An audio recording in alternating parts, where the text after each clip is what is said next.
नमस्कार दोस्तों, आप सभी का स्वागत है एस.एन. शर्मा क्लासेज में। आइए डिस्कस करते हैं साइंस के नेक्स्ट 10 क्वेश्चन जो एसएससी के हर एग्जाम में पूछे जाते हैं।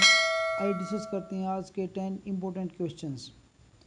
जैसा कि स्क्रीन पे आपको नज़र आ रहा, फर्स्ट क्वेश्चन नज़र आ रहा है आपको स्क्रीन पे कि हवा में ध्वनि की गति क्या होती है। चार ऑप्शन है 220 मीटर पर सेकेंड, 331 मीटर पर सेकेंड, 343 मीटर पर सेकेंड और 110 मीटर पर सेकेंड। तो इसमें देखिए आपसे पूछा गया कि हवा में जो ध्वनि हमारी जो साउंड है वो हवा में किस गति से चलती है। तो दोस्तों इसका आंसर है हमारा बी 331 मीटर पर सेकेंड। अब इस बात का ध्यान रखना आप कि जब ये पूछी जाती है तो हवा की जो गति होती है वो डिपेंड करती किसके ऊपर, वो डिपेंड करती तापमान पे। वो तापमान पे डिपेंड करती है। जैसे जैसे तापमान बढ़ता है, जैसे जैसे तापमान बढ़ता है ध्वनि की गति है जो वायु में बढ़ जाती है। तो जो आपसे 331 मीटर पर सेकंड पूछा है ये होती है 0 डिग्री सेल्सियस पे। 0 डिग्री सेल्सियस तापमान पे ये होती है, लेकिन इस प्रश्न में कहीं भी तापमान का जिक्र नहीं किया गया है। तो जब आपसे खाली ये पूछा जाए कि हवा में ध्वनि की गति क्या होती है तो आपको ये समझना है कि आपसे पूछा गया है किस पे, 0 डिग्री सेल्सियस पे पूछा गया है। तो वो होती है 331 मीटर पर सेकेंड। जैसे जैसे तापमान बढ़ेगा, 1 डिग्री तापमान बढ़ने पर, 1 डिग्री सेल्सियस जब तापमान बढ़ेगा तो जो वायु की गति, ध्वनि की गति है वायु में वो 0.6 मीटर पर सेकंड बढ़ जाती है। 0.6 मीटर पर सेकंड बढ़ जाती है। तो इसी तरह से अगर आपसे पूछा जाए कि ध्वनि की गति क्या होगी वायु में, तो उसका मतलब है कि आपसे 0 डिग्री टेम्परेचर पे पूछा जा रहा है तो उसका आंसर होगा कितना, 331 मीटर पर सेकंड आपका आंसर होगा। अब इसी तरह से आपसे पूछा जाए कि 22 डिग्री सेल्सियस पे, अगर आपसे पूछा जाए 22 डिग्री सेल्सियस पे ध्वनि की गति क्या होगी वायु में, तो आपको मैंने बताया 1 डिग्री सेल्सियस पे 0.6 मीटर पर सेकंड बढ़ती है। तो 22 डिग्री पे कितनी बढ़ेगी, आप इसको 6 से मल्टीप्लाई कीजिए, 0.6 से, 6 दूनी 12, 6 दूनी 12 और 13, तो आप देखिए 13.2 बढ़ जाएगी। तो इसका मतलब क्या हुआ, तो इसका मतलब क्या हुआ कि 331 जो हमने 0 डिग्री में बताई थी इसमें अगर 13 हम ऐड करेंगे तो कितनी आई आपकी, देखना ज़रा, लगभग आई आपकी 343। तो 344 आपका आंसर आ जाएगा। तो इस तरह से आपका 344 या कई बार 343.5 ऐसे दे देंगे। तो इस तरह से हम किसी भी तापमान पे, किसी भी टेम्परेचर पे हम क्या कर सकते हैं, ध्वनि की जो गति है वायु में वो निकाल सकते हैं। तो इस तरीके से आप ध्वनि गति निकाल सकते हैं। बस आपको याद रखना कि 1 डिग्री टेम्परेचर बढ़ने पर 0.6 मीटर पर सेकेंड जो है ध्वनि की जो चाल है, गति है, वो बढ़ जाती है। आइए देखते हैं नेक्स्ट क्वेश्चन। नेक्स्ट क्वेश्चन जैसा आपको स्क्रीन पर नजर आ रहा है कि मानव शरीर का सामान्य तापमान क्या है। मानव शरीर का सामान्य तापमान क्या है, 280 केल्विन, 300 केल्विन, 290 केल्विन और 310 केल्विन। अब आपको ये पता होना चाहिए कि जो टेम्परेचर को, तापमान को नापने की जो स्केल होती हैं वो हम 3 स्केल नॉर्मली यूज़ करते हैं। जैसे हम यूज़ करते हैं एक तो डिग्री सेल्सियस में, दूसरे हम यूज़ करते हैं केल्विन में और तीसरे हम यूज़ करते हैं फ़ारेनहाइट में। तो हमारे ऑप्शन यहाँ पर जो दिए गए हैं वो दिए गए हैं केल्विन में दिए गए हैं। किस में दिए गए हैं, केल्विन में। तो ये आप सबको पता होना चाहिए कि वैसे नॉर्मली सभी को पता ही है कि ह्यूमन बॉडी का जो नॉर्मल टेम्परेचर है 37 डिग्री सेल्सियस, 37 डिग्री सेल्सियस होता है। अब हमारे को जो आंसर देना है लेकिन वो हमें केल्विन में देना है। तो डिग्री सेल्सियस को हम केल्विन में चेंज करने के लिए क्या करते हैं, उसमें 273.15 ऐड करते हैं, 273.15। लेकिन जो पॉइंट ऑप्शन हमने देखा इसमें ऑप्शन में पॉइंट में है ही नहीं आंसर हमारा। तो जो 273 के बाद जो 0.15 उसको हम छोड़ देते हैं और खाली हम क्या करते हैं 273 इसमें ऐड करेंगे। तो 7 और 3 कितना हुआ, 10, 7 और 10 और 11, तो आप देखिए कितना 310 केल्विन। तो इसका मतलब ये हुआ कि 37 डिग्री सेल्सियस जो ह्यूमन बॉडी का टेम्परेचर होता है अगर उसको केल्विन में चेंज करेंगे तो कितना आएगा, 310 केल्विन आएगा, जो कि ऑप्शन डी हमारा आंसर होगा कि ह्यूमन बॉडी का जो है सामान्य तापमान जो है वो 310 केल्विन होता है। अब इसी तरह से अगर हम बात करें कि अगर ये इक्वेशन आपसे पूछा कि फ़ारेनहाइट में कितना होता है, तो फ़ारेनहाइट में जो होगा 98.6 डिग्री फ़ारेनहाइट। फ़ारेनहाइट में जो टेम्परेचर है वो ऐसे होता है, इतने 98.6 डिग्री फ़ारेनहाइट। तो तीनों में आपसे पूछा जा सकता है, अगर डिग्री सेल्सियस में आएगा तो 37 डिग्री सेल्सियस आपका आंसर होगा। अगर आपसे केल्विन में पूछा जाए तो 310 केल्विन होगा, और अगर आपसे फ़ारेनहाइट में पूछा जाए तो 98.6 डिग्री फ़ारेनहाइट होगा।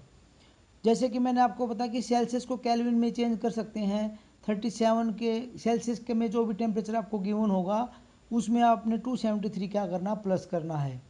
ऐसे ही अगर आपको वापस सेल्सियस में आना है तो अगर हम क्या करेंगे, 310 में से 273 क्या कर देंगे, माइनस कर देंगे, तो वापस हमारा क्या आ जाएगा, 37 डिग्री सेल्सियस आ जाएगा। तो केल्विन से अगर वापस सेल्सियस में आना 273 क्या कर देंगे, माइनस कर देंगे, और अगर सेल्सियस से केल्विन में जाना तो 273 प्लस कर देंगे। अब ऐसे ही एक रिलेशन सेल्सियस में और फ़ारेनहाइट में भी होता है कि अगर आपने सेल्सियस को फ़ारेनहाइट में चेंज करना है तो उसका जो एक सूत्र होता है, एक फार्मूला होता है, F=C मल्टीप्लाई गुणा में 9/5 प्लस में 32।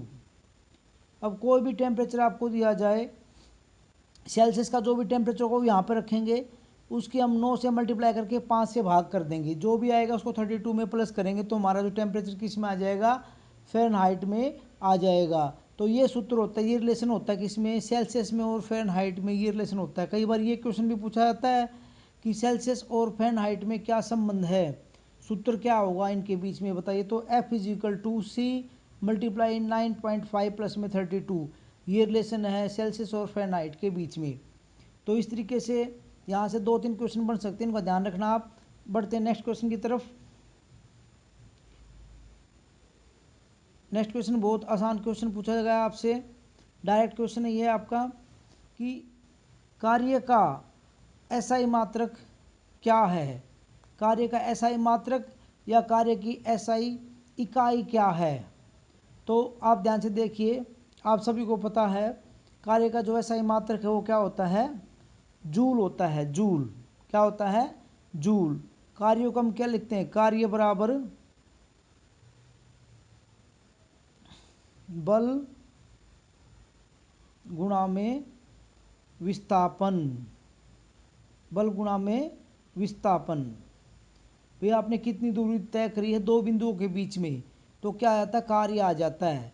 ठीक है, तो ये सूत्र होता है, हम ऐसे लिखते हैं, कार्य को लिखते हैं वर्क W, बल को लिखते हैं F, और ये क्या लिखते हैं इनटू में S, F/S। S का मतलब डिस्प्लेसमेंट या विस्थापन।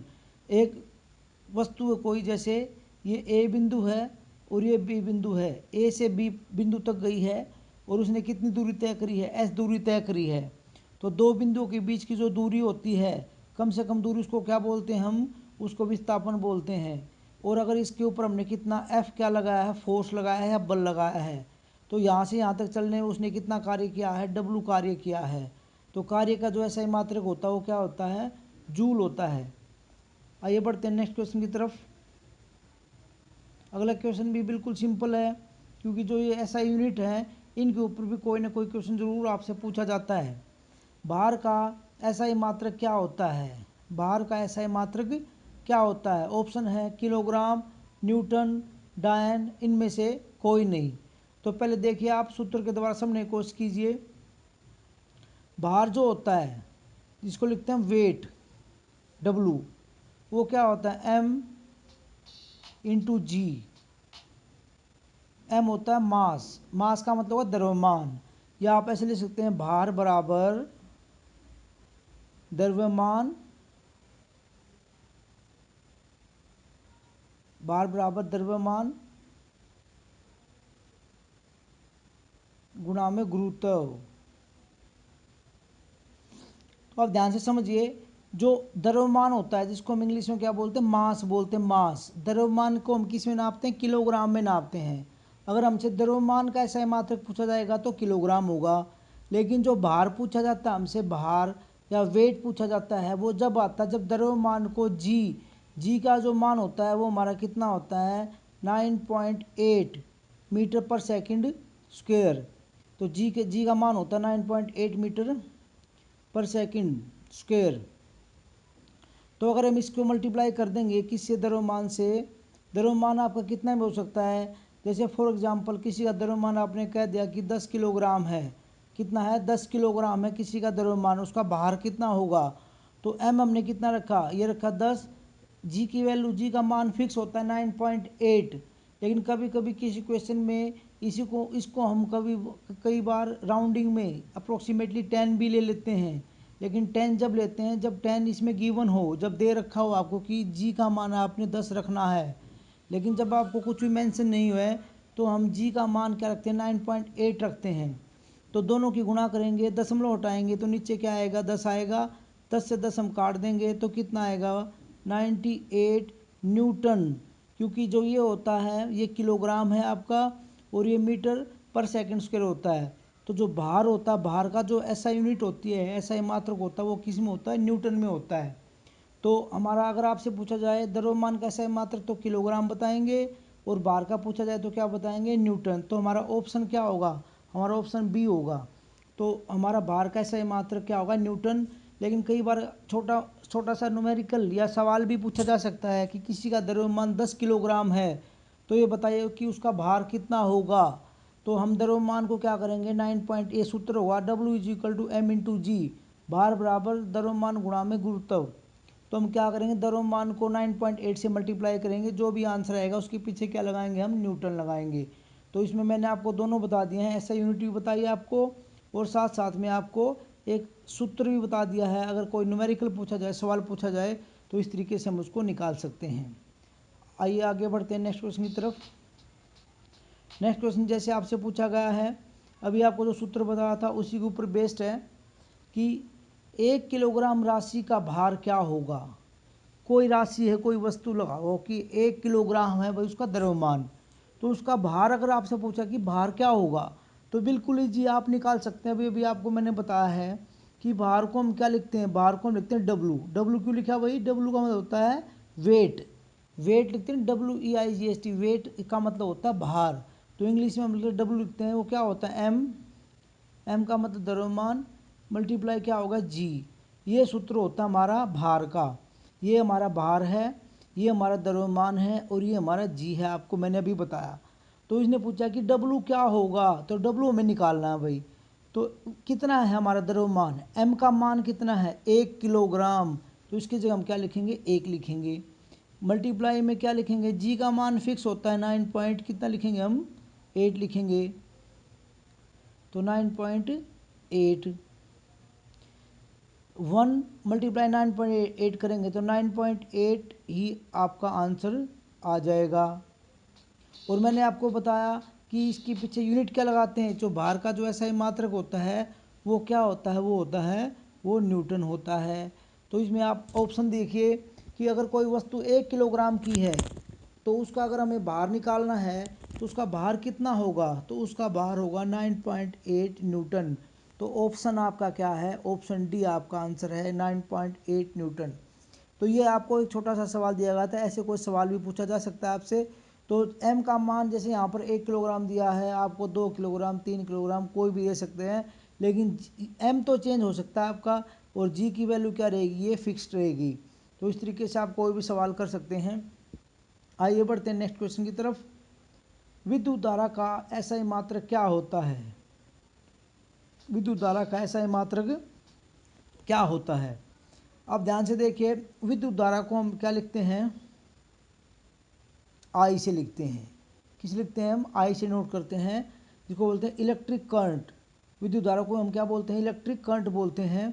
तो इसका जो सूत्र होता है वो क्या होता है, Q/T। क्यू का मतलब होता है आवेश, क्या मतलब होता है आवेश, या इंग्लिश में क्या बोलते हैं इसको, चार्ज। आवेश या चार्ज किसी भी ऑब्जेक्ट वायर में से, जैसे कोई चार्ज फ्लो कर रहा है कितने टाइम के लिए, T टाइम के लिए फ्लो कर रहा है, ये क्या होता है टाइम या समय।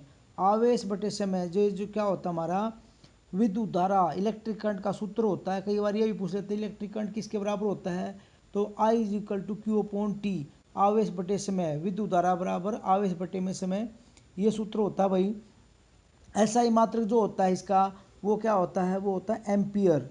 एम्पियर में इसको हम क्या करते हैं, मेजर करते हैं, मापते हैं। इलेक्ट्रिक करंट को हम किस में, एम्पियर में मापते हैं। तो हमारा जो सूत्र हो जाएगा ये वो ये होगा, और इसको हम नापते हैं किस में, एम्पियर में। अगर आवेश के बारे में पूछा जाए, आवेश का जो ऐसा ही मात्रक होता है वो होता है कॉलम। ठीक है, वो होता है कॉलम। जैसे Q इज इक्वल टू लिख दिया 5C, कॉलम को C से लिखते हैं। जैसे अगर करंट के बारे में पूछा जाए तो I इज इक्वल टू हमने जैसे लिख दिया, I हमने लिख दिया जैसे 2A, ऐसे लिखा होता है। A का मतलब क्या होता है, एम्पियर। शॉर्ट फॉर्म में एम्पियर को हम A से लिखते हैं, I is equal to 2A। कोई भी सवाल भी छोटा मोटा पूछा जा सकता है आपसे, तो I बराबर 2A ऐसे होता है। तो आपको चार्ज दे दे जैसे यहाँ पर, और समय दे सकता है। समय हमारा किस में लिया जाएगा, हमेशा सेकंड में लिया जाएगा। तो इस तरीके से यहाँ पर सिर्फ ऐसा यूनिट पूछी थी। साथ साथ में आप इस सूत्र को भी याद रखिए, सूत्र भी कई बार पूछा जा सकता है। आइए बढ़ते हैं नेक्स्ट क्वेश्चन की तरफ। प्रतिरोध का ऐसा ही मात्रक क्या होता है, प्रतिरोध का ऐसा ही मात्रक क्या होता है। ऑप्शन है एम्पियर, ओम, वोल्ट और वॉट। जैसे मैंने आपको पहले ही बताया था, इससे पहले हमने एक जो फर्स्ट वीडियो में बताया था कि प्रतिरोध क्या होता है। प्रतिरोध को हम जो डिनोटते हैं वो करते हैं आर से डिनोट करते हैं। प्रतिरोध को हम आर से डिनोट करते हैं, जिसका मतलब इंग्लिश में क्या होता है, रेजिस्टेंस। रेजिस्टेंस। और हिंदी में क्या बोलते हैं हम इसको, प्रतिरोध। तो प्रतिरोध क्या करते हैं, कोई भी वायर है, जैसे कोई भी वायर है, जैसे कॉपर की है, आयरन की है, सिल्वर की, किसी भी चीज़ की ले लो आप। जैसे हमने ए भी वायर ली, इसमें से हमने कोई करंट आई या विद्युत धारा आई, बताया मैंने विद्युत धारा को आई से दर्शाते हैं, कोई करंट इसमें से गुजर रहा है भाई। अगर यहाँ से हमने फॉर एग्जांपल 10 एम्पियर करंट है, वो यहाँ से हमने छोड़ा है, तो यहाँ करंट पहुँचा, तो हमने ये देखा कि यहाँ पर जो करंट पहुँचा है वो 9.5 या 9 एम्पियर समझो आप। फॉर एग्जांपल कि यहाँ से 10 एम्पियर करंट आपने यहाँ से छोड़ा था, और वायर में जब करंट यहाँ से यहाँ गया तो 9 एम्पियर करंट यहाँ पर पहुँचा। तो 1 एम्पियर करंट का क्या हुआ, नुकसान हुआ। कहाँ चला गया 1 एम्पियर करंट, 1 एम्पियर करंट को इस वायर के अंदर जो प्रतिरोध था, जो मतलब रेजिस्टेंस था, उसने 1 एम्पियर करंट को रोक लिया, और रोक के क्या कर दिया, उसको उष्मा में चेंज कर दिया, मतलब उसको हीट में चेंज कर दिया। तो इस तरीके से कोई भी वायर होती है, कोई भी सब्सटेंस है, कोई पदार्थ है, चाहे वो कॉपर है, आयरन है, सिल्वर है, कोई भी है, सबका अपना एक नेचर होता है, अपनी प्रकृति होती है, जिसकी वजह से वो अपने अंदर फ्लो करने वाले करंट को क्या करता है, रजिस्ट करता है, रोकता है। और उसकी उस प्रॉपर्टी को, इस गुण को क्या बोलते हैं, प्रतिरोध बोलते हैं। अलग अलग पदार्थ का प्रतिरोध क्या होता है, अलग अलग होता है। और प्रतिरोध को हम दर्शाते हैं किसी आर के द्वारा। और इसका जो ऐसा ही मात्रक होता है वो क्या होता है, ओम होता है, ओम। क्योंकि ओम जो वैज्ञानिक था, इसने इस कॉन्सेप्ट को क्या किया था, इस सूत्र को बताया था, तो इसलिए ओम वैज्ञानिक के नाम के पीछे जो इसका ऐसा ही मात्रक है वो ओम है। तो जो प्रतिरोध का ऐसा ही मात्रक क्या होता है, वो ओम होता है। ओम का नियम भी आता है, आपको नेक्स्ट वीडियो में डिस्कस करेंगे, जो उसमें क्वेश्चन है ओम के नियम के बारे में भी डिटेल में बताया गया है, और उसमें एक जो क्वेश्चन है न्यूमेरिकल वो भी डिस्कस किए गए हैं, वो नेक्स्ट वीडियो में हम डिस्कस करेंगे। आगे बढ़ते हैं नेक्स्ट क्वेश्चन की तरफ। किसी चालक की लंबाई दुगनी करने पर प्रतिरोध हो जाएगा आधा, 3 गुना, 2 गुना या 4 गुना। अब ध्यान से समझिए इसको आप। कोई भी चालक है, चालक जो होता है हमारा, चालक जो होता है, मैंने आपको बताया कोई भी वायर, चाहे कॉपर की वायर है, चाहे आयरन की है, जिसके अंदर से हम विद्युत धारा गुजार सकते हैं, जिसके अंदर से हम करंट गुजर सकता है, विद्युत धारा गुजर सकती है, उसको हम बोलते हैं चालक बोलते हैं। तो किसी चालक में से हम करंट गुजारते हैं, तो हमें पता है उसमें प्रतिरोध भी होता है। तो हमने क्या किया, इसकी चालक की जो लंबाई है वो एल मान ली, कि एल लंबाई है इसकी, यहाँ से यहाँ तक एल लंबाई है, और आई विद्युत धारा हमने इसमें से गुजारी है। अब ये हमसे क्वेश्चन ये पूछा गया कि इसकी जो एल लंबाई है उसको डबल कर दें, इसको एल की जगह हम क्या कर दें, बढ़ा के क्या कर दें, उसको 2L कर दें, इसको बढ़ा करके। तो उसका जो प्रतिरोध है वो कितना हो जाएगा, प्रतिरोध के ऊपर क्या फ़र्क पड़ेगा। तो आपसे ये पूछा गया कि प्रतिरोध कितना हो जाएगा। तो आप ध्यान से देखिए, जो सूत्र होता है उसके बारे में अगर हम बात करें, V = IR, या हम ये बात करें, चलो इस सूत्र को रहने दो, इससे नहीं, ये ओम के नियम में समझाएंगे उस टाइम पे आपको। हम इसको दूसरे तरीके से समझते हैं। आप ध्यान से देखिए, रेजिस्टेंस जो होता है हमारा, प्रतिरोध जो होता है वो किस किस पे डिपेंड करता है। प्रतिरोध जो होता है हमारा R, वो लेंथ के साथ, चालक की लंबाई के साथ क्या होता है, डायरेक्टली प्रोपोर्शनल होता है। मतलब कि अगर लंबाई को बढ़ाएंगे तो चालक की लंबाई को हम बढ़ाएंगे तो जो हमारा प्रतिरोध है वो भी क्या होता है, वो भी बढ़ जाता है। तो अगर हमने इसको दुगना कर देंगे तो ये भी क्या हो जाएगी, दुगनी हो जाएगी। अगर आधा कर देंगे तो आधी हो जाएगी। तो हमारा जो प्रतिरोधक जो होता है, प्रतिरोध होता है, वो लंबाई के साथ क्या होता है, डायरेक्टली प्रोपोर्शनल होता है, मतलब समानुपाती होता है। या इसका मतलब ये होगा कि जितना इसको बढ़ाएंगे लंबाई को, उतना ही जो रेजिस्टेंस भी बढ़ जाएगा। हमने इसको क्या किया, दोगुना किया है, तो ये भी क्या हो जाएगा, प्रतिरोधक भी क्या हो जाएगा, दुगुना हो जाएगा। अगर इसको हम 3 गुना करेंगे तो ये भी 3 गुना हो जाएगा। तो जितने गुना लंबाई बढ़ेगी उतने गुना हमारा जो है प्रतिरोध है वो बढ़ जाएगा, क्योंकि ये जो होता है डायरेक्टली प्रोपोर्शनल। एक इसमें सवाल ऐसे पूछा जा सकता है कि जो चालक की जो मोटाई है, चालक का जो मोटाई है उसको अगर हम क्या कर दें, बढ़ा दें, दुगुनी कर देंगे, तो इसके ऊपर क्या प्रभाव पड़ेगा। तो आप देखिए, ये R है प्रतिरोधक, और चालक की जो मोटाई है, एरिया ऑफ क्रॉस सेक्शन बोलते हैं इसको, ए से लिखते हैं, चालक की मोटाई को ए से लिखते हैं, क्योंकि मोटाई को हम क्या बोलते हैं इंग्लिश में, एरिया ऑफ क्रॉस सेक्शन। तो अगर ये जो हम इसका सूत्र देखें, R inversely proportional to 1/a, ये होता है व्युत्क्रमानुपाती। मतलब ये क्या होता है भाई, इसका उल्टा प्रभाव पड़ता है, इसको क्या बोलते हैं हम, व्युत्क्रमानुपाती बोलते हैं, इनवर्सली प्रोपोर्शनल। ये बीच में साइन तो वही रहेगा, लेकिन R ऊपर इसमें और इसमें L भी ऊपर था, दोनों ऊपर ऊपर होते हैं, तो इसका मतलब डायरेक्टली दोनों का सीधा प्रभाव पड़ता है। R यहाँ पर ऊपर है, लेकिन ये 1/a, ए इसमें नीचे है, तो इसका उल्टा प्रभाव पड़ता है। ए बढ़ेगा तो R क्या हो जाएगा, घट जाएगा। तो अगर हम ए को क्या करेंगे, दुगुना करेंगे, तो ये कितना हो जाएगा, आधा हो जाएगा। इसको 3 गुना करेंगे तो ये कितना हो जाएगा, 1/3 हो जाएगा। तो इसका उल्टा प्रभाव पड़ता है। तो इसका मतलब अगर आपसे ये पूछा जाता कि ए होता है यहाँ पर, चालक की मोटाई को अगर दुगुना करते तो प्रतिरोध हमारा कितना हो जाता, आधा हो जाता। तो इस तरीके से इसका आंसर हमारा क्या होगा, दुगुना करेंगे तो लंबाई भी क्या, लंबाई को दुगुना करेंगे तो प्रतिरोध भी दुगुना हो जाएगा। आइए बढ़ते हैं नेक्स्ट क्वेश्चन की तरफ। ध्वनि की चाल किस में सबसे अधिक होती है, जो हमारी साउंड होती है वो सबसे तेज़ गति से किस में चलेगी, ठोस में, गैस में, द्रव में, या सभी में समान। भाई ये बताना है कि ध्वनि जब हमारे गुजरे को ध्वनि हमने प्रोड्यूस करी, साउंड प्रोड्यूस करी हमने, तो सबसे तेज़ वो किस में जाएगी, ठोस में जाएगी, एक स्थान से दूसरे स्थान तक जाना है ध्वनि को, या गैस में जाएगी, या द्रव में, या तीनों में समान होती है। तो इसमें हमारा आंसर होगा ठोस में। तो हमारा आंसर क्या होगा, ठोस में। अक्सर बच्चे यहाँ गलती करते हैं, इसका आंसर हम क्या लगाते हैं, गैस लगा देते हैं। गैस का मतलब समझते हैं हवा, कि हवा के अंदर जो है ध्वनि की जो है चाल या गति सबसे तेज़ होती है, लेकिन वो तेज़ नहीं होती, ठोस के अंदर होती है। ऐसा क्यों होता है, क्योंकि ठोस के जो कण हैं वो बिल्कुल पास पास होते हैं, ठोस के कण बिल्कुल क्या होते हैं, पास पास होते हैं।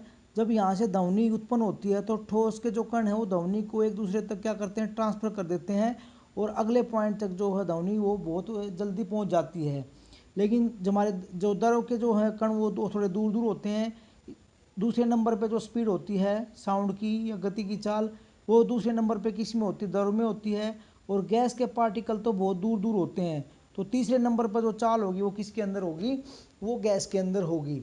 जैसे आपने डेली लाइफ एग्जाम्पल भी देखा है कि रेल की पटरी जो होती है, अगर रेल किसी पिछले स्टेशन के ऊपर है, ए स्टेशन पे कहीं पे रेल है, ट्रेन है, और अगर आप बी स्टेशन के ऊपर आप बैठे हैं, तो रेल की पटरी पर अगर आप अपना कान लगा के, ईयर लगा के आप सुनते हो, तो अगर आपको रेल की साउंड तो आप तक नहीं पहुंची अभी तक, लेकिन उसके अंदर कुछ कंपन आप महसूस करते हो, किसके अंदर, जो रेल की पटरी के अंदर। क्योंकि जो साउंड आप तक आएगी एक स्टेशन से दूसरे स्टेशन तक, वो तो हवा के द्वारा आएगी, लेकिन हवा में उसकी चाल क्या है, कम होती है, इसलिए उसको पहुंचने में आप तक समय लगेगा। लेकिन जो रेल की पटरी है वो ठोस हैं, तो उनकी जो ध्वनि है वो बहुत जल्दी आप तक पहुंच जाएगी। तो इसका मतलब हमारा जो आंसर वो क्या है, ठोस है। ठोस के अंदर जो है ध्वनि बहुत फास्ट चलती है, सबसे अधिक गति से चलती है। आगे बढ़ते हैं नेक्स्ट क्वेश्चन की तरफ। निम्नलिखित में से कौन सी चाल की इकाई नहीं है? चाल की इकाई या यूनिट, जो हमारी गति होती, चाल होती, उसकी यूनिट कौन सी नहीं है? किलोमीटर पर आवर, मीटर पर सेकंड, सेंटीमीटर पर सेकंड और मीटर स्क्वायर पर सेकंड। तो देखिए दोस्तों, आप इसमें रट्टा मत लगाइए, सूत्र के द्वारा ऐसे समझने की कोशिश करेंगे। चाल को हम क्या लिखते हैं, आप सभी को पता है। चाल हमारी जो होती है उसका सूत्र होता है दूरी बटे समय, दूरी बटे समय। अब दूरी को हम किलोमीटर में ले सकते हैं भाई, बिल्कुल ले सकते हैं। और जो ये हमने जो ओब्लिक का निशान है, इसका मतलब होता है बटे समय। हमारा आवर्स में हो सकता है, घंटे में हो सकता है, तो किलोमीटर पर आवर ये हमारा आंसर हो सकता है। बिल्कुल ए हमारा चाल की इकाई हो सकती है। सेकंड पॉइंट डिस्कस करें कि अगर हमारी दूरी मीटर में हो सकती है, बिल्कुल हो सकती है जी, मीटर में भी हो सकती है। और टाइम हमारा सेकंड में हो सकता है, तो मीटर पर सेकंड भी हो सकता है, ये भी बिल्कुल ठीक है। सी ऑप्शन डिस्कस करें, दूरी हमारी सेंटीमीटर में हो सकती है और टाइम हमारा सेकंड में हो सकता है, तो सी भी सही है, इसमें सी भी हो सकती है इकाई। लेकिन हम बात करें डी, मीटर स्क्वायर, ऊपर जो लगाया है इसने लगाया है मीटर स्क्वायर और नीचे लगाया इसने सेकंड। टाइम तो सेकंड में हो सकता है, सही है जी, लेकिन दूरी जो हमारी है वो मीटर स्क्वायर में नहीं हो सकती, क्योंकि दूरी को सेंटीमीटर में, मीटर में, किलोमीटर में, इसमें हम करते हैं। जहाँ पर मीटर का वर्ग लग जाएगा, 2 घात लग जाएगी, उसका मतलब वहाँ पर क्या होता है, क्षेत्रफल होता है। क्योंकि क्षेत्रफल जहाँ भी होता है वहाँ पर हम क्या लगते हैं, वर्ग मीटर लगाते हैं। लेकिन यहाँ पर क्षेत्रफल का कोई यूज नहीं है और इसने क्या यूज कर दिया, मीटर स्क्वायर। तो हमारा जो डी ऑप्शन है वो आंसर है, क्योंकि इसने ये पूछा हमसे कि कौन सी इकाई नहीं है। पेपर में भी आपने ध्यान देना है कि आपसे क्या पूछा गया है, ये नहीं बताना कि कौन सी इकाई है। कई बार हम कौन सी इकाई समझ के पहले आंसर पे ए पे हम क्या करते हैं या बी पे, कोई भी हमारी नज़रों में जो आता है एक ऑप्शन, तो हम उस पर टिक कर देते हैं। लेकिन आपने ध्यान देना है कि इसने पूछा कि कौन सा इकाई नहीं है। तो इस तरीके से दोस्तों आज हमने डिस्कस किए हैं 10 इंपॉर्टेंट क्वेश्चन। जैसा कि मैंने आपको बताया, धीरे धीरे हम जो है क्वेश्चंस का जो है वो बढ़ाते जाएंगे और जितने भी इंपॉर्टेंट क्वेश्चन है सबको हम धीरे धीरे कवर करेंगे। और 10 क्वेश्चन हम डिस्कस कर रहे हैं हर वीडियो में। हम जानबूझ के छोटी वीडियो बना रहे हैं, 10 क्वेश्चन की बना रहे हैं, ताकि एक बार में बच्चा 10 क्वेश्चन ईजिली लर्न कर सकता है। ज़्यादा क्वेश्चन आप लिखते रहते हो और ज़्यादा क्वेश्चन आप लर्न करते हो तो सारे क्वेश्चन आप के मिक्स हो जाते हैं और लर्न नहीं कर पाते। तो छोटी छोटी वीडियो के द्वारा हम कोशिश करेंगे कि सारा जो है हम कंटेंट जो है वो कवर करें। तो उम्मीद करता हूँ ये वीडियो आपको बहुत पसंद आएगी और आपके लिए बहुत यूज़फुल रहेगी। इसको ज़्यादा से ज़्यादा शेयर करें ताकि सभी को इसका फ़ायदा मिले। और अगर आपने अभी चैनल को सब्सक्राइब नहीं किया तो अभी तक तो चैनल को सब्सक्राइब कर लीजिए, ताकि जो नेक्स्ट वीडियो है उनकी अपडेट आपको मिलती रहे। और जल्दी ही हम लेके आएंगे इसका थर्ड पार्ट। आज के लिए इतना ही काफ़ी है, मिलते हैं नेक्स्ट वीडियो में। थैंक यू, नमस्कार।